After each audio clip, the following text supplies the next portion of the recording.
राधे राधे दोस्तों, कैसे हो आप सब। उम्मीद है अच्छे होगे। मैं भी बहुत बढ़िया हूँ। स्वागत है आपका आपके अपने YouTube चैनल में स्टार्ट विद आदित्य में।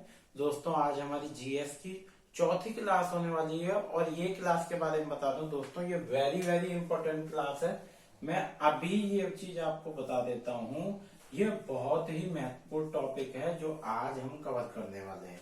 तो टॉपिक पे चलने से पहले दोस्तों, आपसे बस यही कहना चाहूंगा कि जैसे आप मुझे सपोर्ट करते हो ना, बस इसी तरह करते रहो। बस थोड़ी सी स्पीड बढ़ा दो ताकि दिवाली तक हम 2000 सब्सक्राइबर अचीव कर सकें। दोस्तों, हमारी तीसरी क्लास, दूसरी क्लास, पहली क्लास का थोड़ा रिवीजन करते हैं।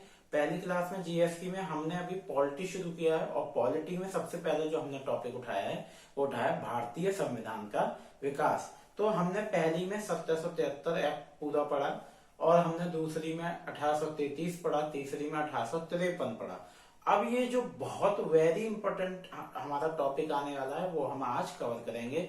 तो आराम से रिलैक्स होकर बैठ जाइए और वीडियो को पूरा देखिएगा, तभी आपको समझ में आएगा। पहली में दूसरी में मैंने आपके लिए सारी चीज बोर्ड पे लिख दी थी, लेकिन अब मैंने सिर्फ कुछ ही लिखा है, बाकी सब आप जब क्लास देखेंगे सुनेंगे मेरे द्वारा तभी आप समझ पाएंगे कि कौन सा पॉइंट कहाँ लिखा है। तो चलिए, हमारा जो आप ऊपर देख पा रहे हैं GS class 4 for UPSI, UP constable, RO, है ना, पैट और एग्जाम्स। आप जिस भी एग्जाम में जीएस आती है, पॉलिटी आती है दोस्तों, मैं आपसे ये वादा करता हूं कि आपको मैं जीएस ऐसे समझा दूंगा कि आपको कहीं और जाने की जरूरत नहीं पड़ेगी।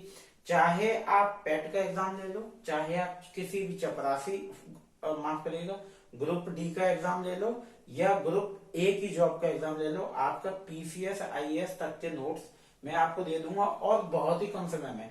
मैं ये आपसे दावा कर सकता हूं कि अगर भारतीय संविधान का विकास आएगा ना, तो उसमें से आप मेरी क्लास देख लोगे तो आपका एक पॉइंट इनसे बाहर नहीं आ सकता, एक क्वेश्चन इनसे बाहर नहीं आ सकता, सारे पॉइंट कवर है। तो चलिए देरी न करते हुए चलते हैं बोर्ड की ओर। और बोर्ड पे हम सबसे पहले हमारा जो आज का टॉपिक होने वाला है वो है भारत सरकार का अधिनियम 1858। लेकिन सबसे पहले हम क्या करते हैं, आप दोस्तों बोर्ड पे देख सकते हो, मैं, हाँ, अगर आप पुनः देख रहा हो तो ये वेरी वेरी इंपॉर्टेंट है।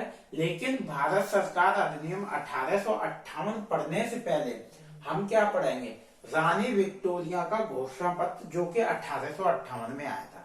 ठीक है, थोड़ा ध्यान दीजिएगा और बड़े आराम से सुनिएगा। मैं आपसे यही अपील करूंगा कि क्लास को पूरा देखें। आप अगर बीच में देखेंगे आपको कुछ समझ में नहीं आएगा और बहुत ज्यादा बड़ी क्लास होने नहीं वाली है।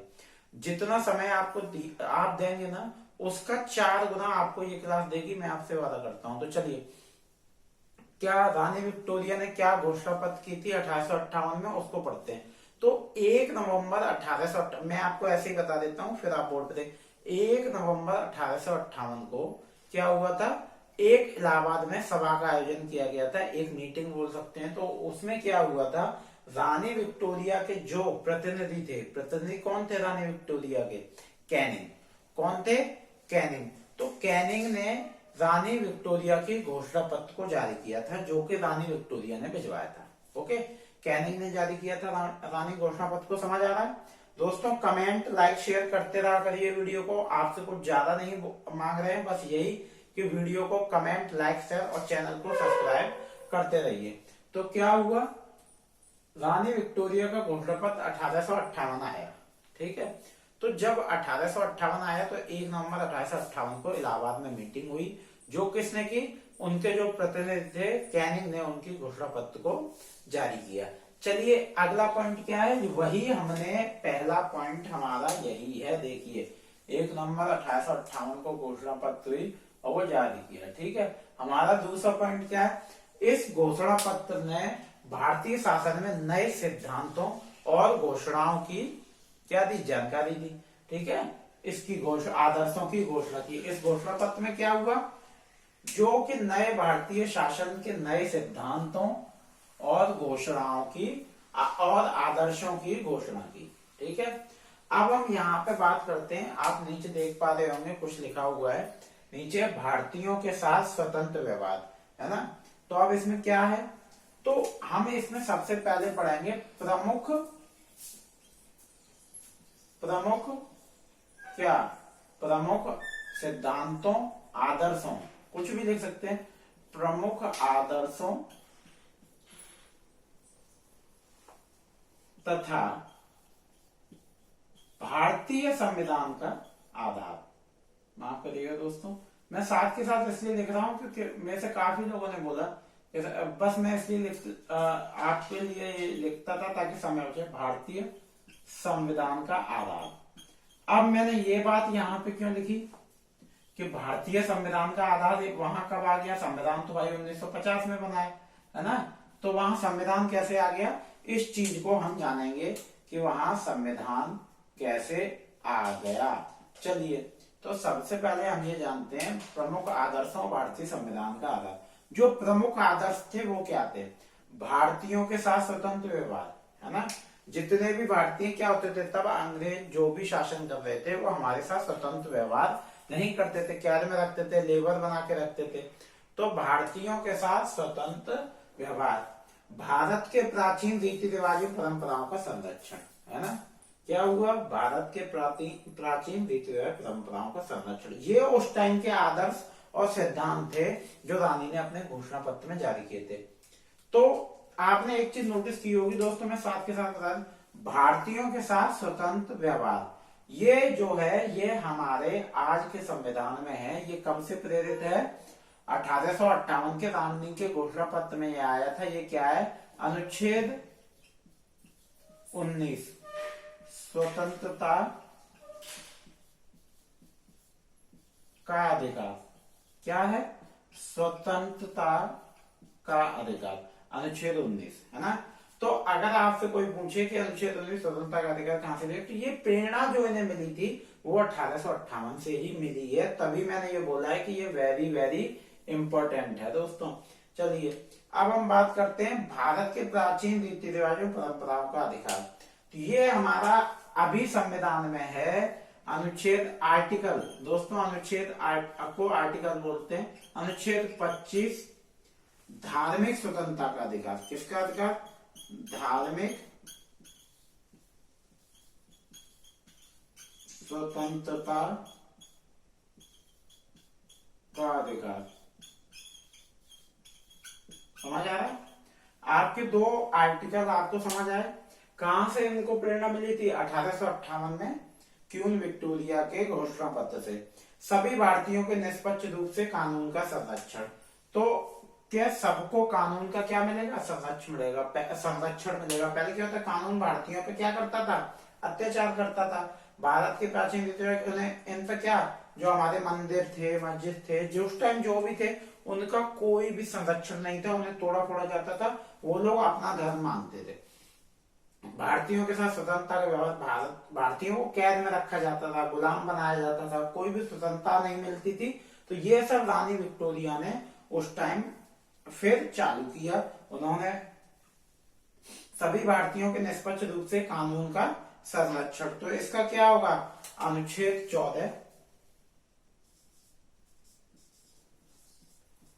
और अनुच्छेद 14 क्या है बताइए, कानून के समस्त, कानून के समक्ष क्या है, कानून के समक्ष समता या समानता। समझ आया आपको, आपको पॉइंट क्लियर होते जाते हैं साथ साथ। ये था रानी का घोषणा पत्र।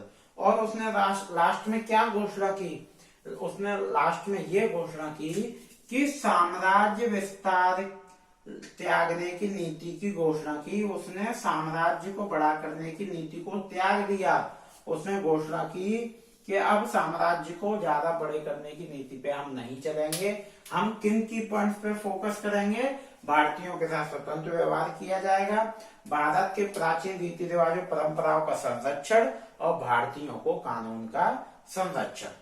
ठीक है, अब चलते हैं हम अपने पॉइंट पे, जो हमारा आज का मेन टॉपिक था, भारत सरकार अधिनियम 1858। आप बोर्ड पे देख पा रहे होंगे दोस्तों, 1858। तो इसमें कुछ प्रमुख प्रावधान आए जो कि मैंने बोर्ड पे नहीं लिखे, आप सुन लो एक बार। तो इसमें क्या प्रमुख प्रावधान आए? इसमें जो प्रावधान आए वो ये थे कि जो कंपनी का शासन था उसका अंत कर दिया गया, कंपनी के शासन को समाप्त कर दिया गया, अंत हो गया, है ना। और किसका शासन आ गया? सीधा रानी ने अपने हाथ में कंट्रोल ले लिया था, रानी ने कंट्रोल ले लिया। और क्या हुआ? जो मुगल सम्राट पद था उसको समाप्त कर दिया गया। दो की पॉइंट याद हो गए। एक मैंने पिछली क्लास में भी बताया था कि इसके बाद जो भी आएगा तो कंपनी का शासन समाप्त हो जाएगा और रानी अपने हाथ में कंट्रोल ले लेगी। और उसके बाद क्या हुआ? मुगल सम्राट पद जो था उसको समाप्त कर दिया गया। अब इनको समाप्त करके कौन से पद को लाया गया? भारत सचिव के पद का सृजन हुआ, जो कि आप बोर्ड पर देखिए क्या लिखा है, भारत सचिव के पद का सृजन हुआ। ठीक है। अब मैं आपको एक और बात बता दूं, भारत सचिव के पद का सृजन हुआ और जो पहले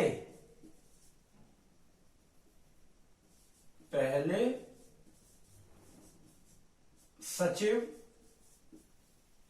बने भारत के, वो कौन थे? जो पहले सचिव बने थे भारत के दोस्तों, वो थे लॉर्ड स्टैनली। दोस्तों पहले सचिव बने थे लॉर्ड स्टैनली।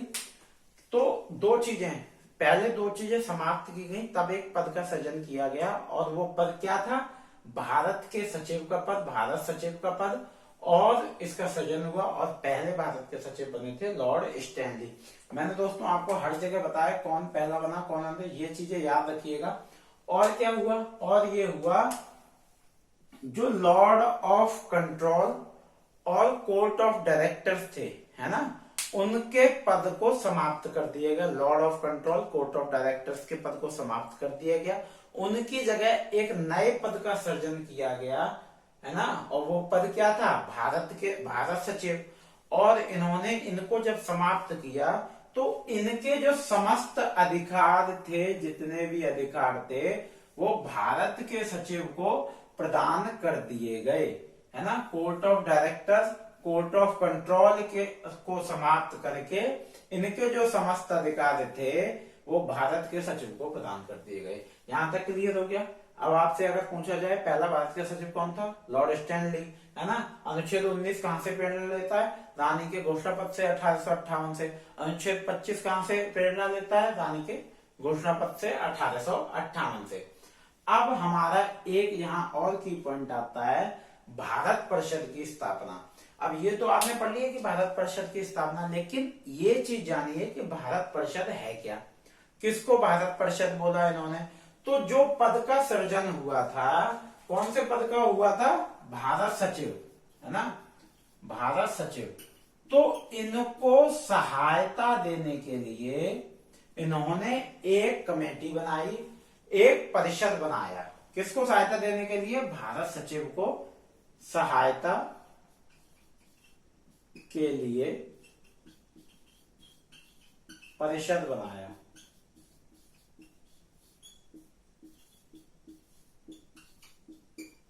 उसे इन्होंने क्या कहा? उसे इन्होंने भारत परिषद नाम दिया। क्या नाम दिया? भारत परिषद। ठीक है, यहां तक समझ आई चीजें? तो ये की पॉइंट थे। उसे इन्होंने क्या नाम दिया? भारत परिषद नाम दिया। अब हम आगे पढ़ते हैं। और इन्होंने क्या किया? भारत के वायसरॉय का सृजन। जो हमारे गवर्नर जनरल थे उनको इन्होंने उस पद को क्या बना दिया? भारत के वायसरॉय का पद बना दिया। वो पद हटा के इन्होंने बस एक पद रखा, भारत के वायसरॉय। ठीक है। अब हम यहाँ बात कर लेते हैं कि पहले वायसरॉय कौन थे भारत के। चलिए,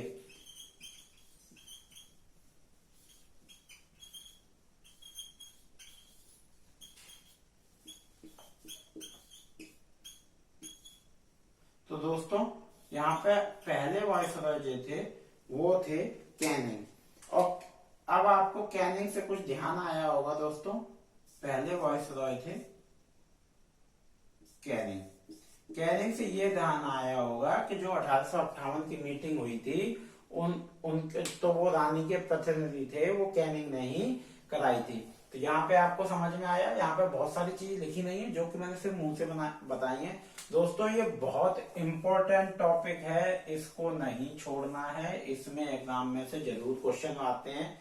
और जो हमें जिन अनुच्छेद को यहाँ से प्रेरणा मिली है उनको जरूर याद करना है, ये एग्जाम में पूछे जाते हैं।